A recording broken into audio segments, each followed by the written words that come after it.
Hey guys, it's Jeremy with Dragon's Breath Glassworks, and I want to do another one of our how-to videos.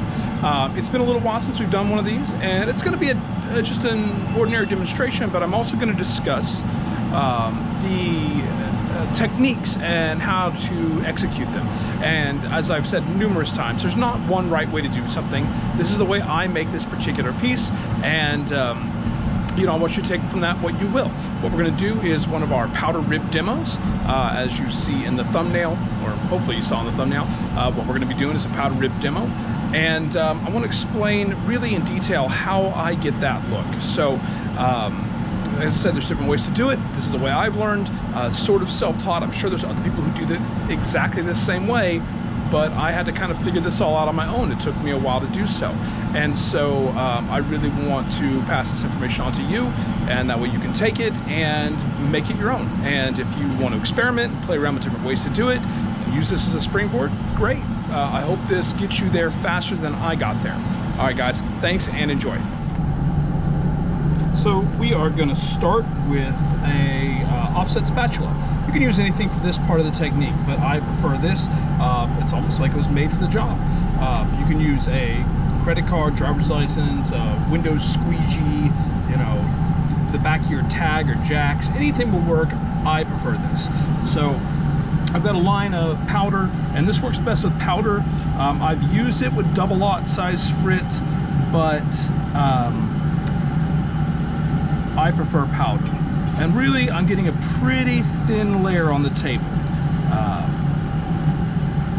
What's more important than the actual thickness, though, is the consistency. A few little bumps aren't a big deal, but what you don't want is mounds of color, okay?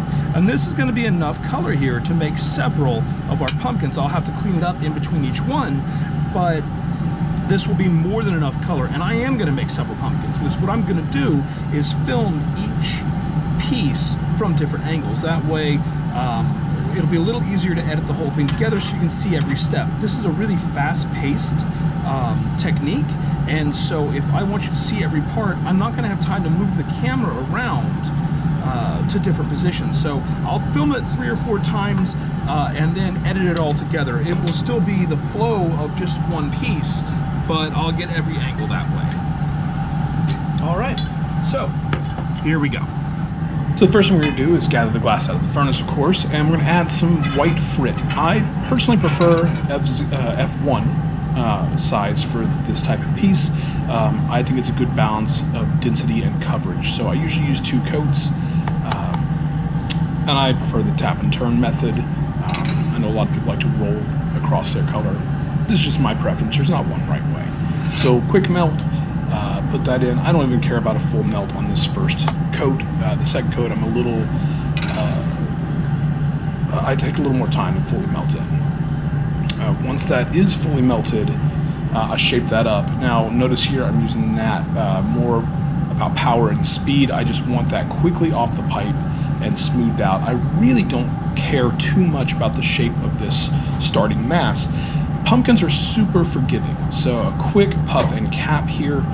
Notice my starting mass is not even heat, it's not on center, that tip is a little off, but I don't care because I'm going to kind of even up the sides here on the Marver, and then I'm going to let it cool a little more, give it just a little time to cool, and then we'll go back into the furnace and grab another layer of glass here.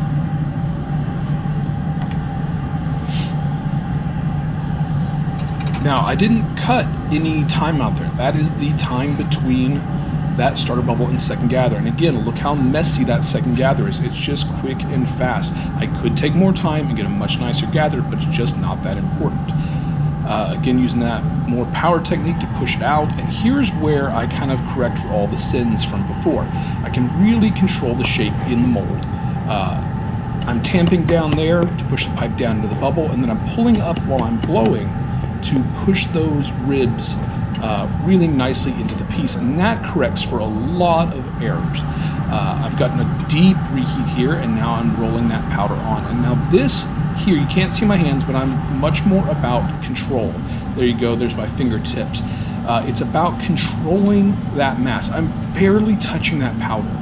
If you push down too hard, that powder gets up into the space between the ribs, and it creates some issue. Now, I'm staying just outside while I put my hose back on. Notice I didn't actually go in for a heat. I want to puff out here before I melt that powder. And the reason I'm doing that is to stretch those ribs apart so that we have separation. If I melt in the powder too early, it can sort of bleed across those spaces right there. And you'll have contamination in between the ribs. You won't have a nice clean color. I always nip the tip on these. It creates a thicker spot on the bottom for more stability. First, we'll tighten up that jack line.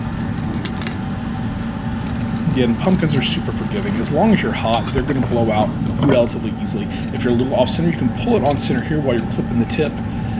That helps a lot. And then I'll take one last heat to melt out that tip and tighten up the jack line. This heat took maybe 15 seconds to get a good deep heat. We will start by tightening that jack line nice and tight. I'm pulling away from the pipe and blowing at the same time. That's going to round out that shoulder. It's really hot up there though, so I've got to be careful as I'm trying to flatten the bottom that I don't push it back onto the moil. And now I'll pull that post back out again and tighten that jack line. Give it a little bit of a poke in the bottom to create that sort of rounded bottom shape. And then right over, I don't take a flash. As soon as it's cooled, I go over. Now I'm not cutting, I'm not squeezing hard here. I'm just putting a little bit of chill on it with cold tools. A gentle tap here, and it pops right off. Now I'm not worried about that little stick up at the back side. Putting the color on for my stem. Tap it down into that same optic I'm using for the ribs, which you can't see is off camera, but you know, it gives us that look. And on this one, because that opening was a little wider, I'm pushing those down just to kind of create some texture and to make sure that hot stem doesn't get sucked back down into the body and create this weird divot at the bottom of the stem. It can happen. Here I'm using a copper pipe. I don't normally use copper pipe for making my stems, but I did not have my stemming tool, my stainless steel one, at the moment. It was somewhere else in the shop doing something else. I think somebody was using it in the other side of the shop. So I used the copper pipe because it was there. I don't like the copper deforms easily, then you can kind of get stuck. Right now I'm just making sure the tip of that is melted fully in, and there was a little sharp spot there on the downturn, so I cleaned that up. There's one of my favorite tools. There's our pumpkin. So I hope that you found that helpful. You can see that pumpkin turned out really nice, and hopefully when you go to make this style, this gives you the tools you need to do it a lot smoother and a lot easier. Thanks a lot, guys. I really hope you enjoyed that, and let us know if you have any questions.